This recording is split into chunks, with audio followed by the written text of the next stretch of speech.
Backdraft, Ron Howard's great tribute to America's firefighters. Is it any good, or does it flame out? Let's talk about it. What's up, Internet? My name is Thad Diaz, author of Tampa Heat, a novel about a firefighter PI who stumbles onto a case that goes back 2 decades. I'm a 25-year veteran of the fire service who's turned my part-time gig into a full-time indie writing career. Given what I did for a living, Backdraft seemed the obvious first film to review. It's the story of 2 firefighting brothers, Brian and Stephen McCaffrey, navigating the pitfalls of their relationship and life choices. The movie opens in 1971. Adolescent Stevie and Brian are in the turnout closet of their father's Chicago firehouse, squabbling over the right way to don a bunker coat. Stevie is fixing his younger brother's ensemble with his notorious "you're doing it wrong" line, while Brian resents his brother's impatient lecturing and resists. The quarreling escalates to an angry standoff, but the bells interrupt.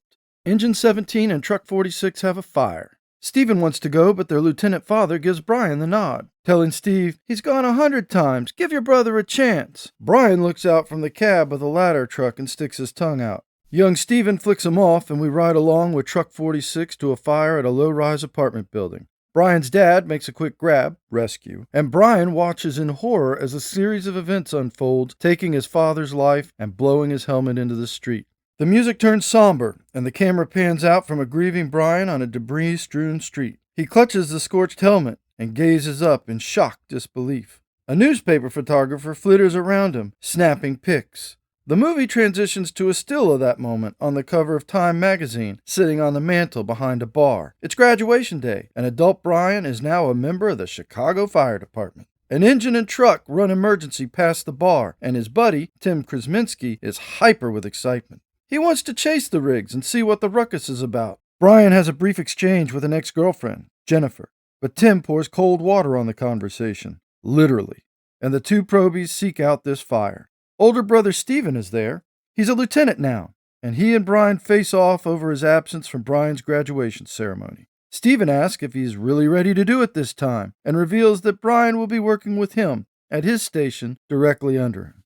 Brian is dismayed by this, and Stephen teases him for only bribing the assignment captain with 1 case of scotch. But car failure causes Brian to be late on his first day. The units are pulling out on a job, and Brian has to run the engine down to avoid missing his first fire. It's a garment factory that has some great visuals and awesome one-liners. Hey! Sorry, kid! I thought you were dead! All right! The brothers quarrel over Brian's tardiness and failures on the fire. This persists over several shifts, and his ex-girlfriend Jennifer offers Brian a job with the arson squad. You see, she works for an alderman named Swayzak, and he wants answers to a mysterious spate of fatal fires that have featured a phenomenon called backdraft. Brian resists, but the brothers soon have a major blow-up after Stephen's cowboy methods leave Brian doubting himself. He joins the task force, and a compelling mystery now unfolds side by side with this tug-of-war between brothers. Brian and his boss, Don Rimgale, pares down the list of suspects, leading Brian toward a horrifying possibility and an action-packed showdown at a Riverside chemical plant fire. So, how was it? I still love this movie. I had always been captivated by the notion of a service career, especially firefighting. I grew up on the 1970s TV show Emergency as a small child and loved to drive by the neighborhood firehouse whenever I visited relatives. But I'd given up on the idea until Backdraft. After that, I knew what I was going to do with my life, and I haven't regretted it. That said, I'll answer the one question most people ask when this movie comes up with firefighters. How realistic is it?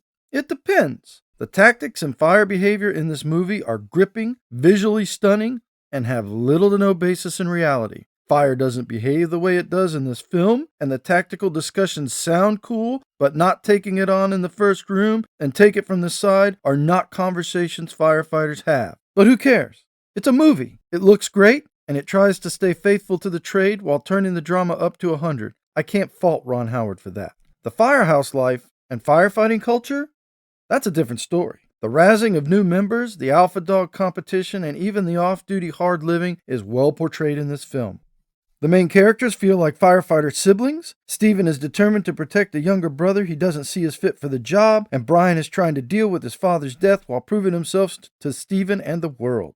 Howard even throws in Stephen's failing marriage, crumbling under the weight of his demanding career, another truism of the job. The film's mystery is well executed, the plot tight, and the characters are real people. Give Backdraft a watch. It's the best Hollywood firefighting film I've ever seen. Listen, there's one other thing I wanted to ask you about. That's all for today. Thanks for joining us. Please leave a like and subscribe. Do you have a question or something you'd like to say? Want to request a book or topic? Leave a comment. You can support this channel by buying one of my books seen here. Happy reading!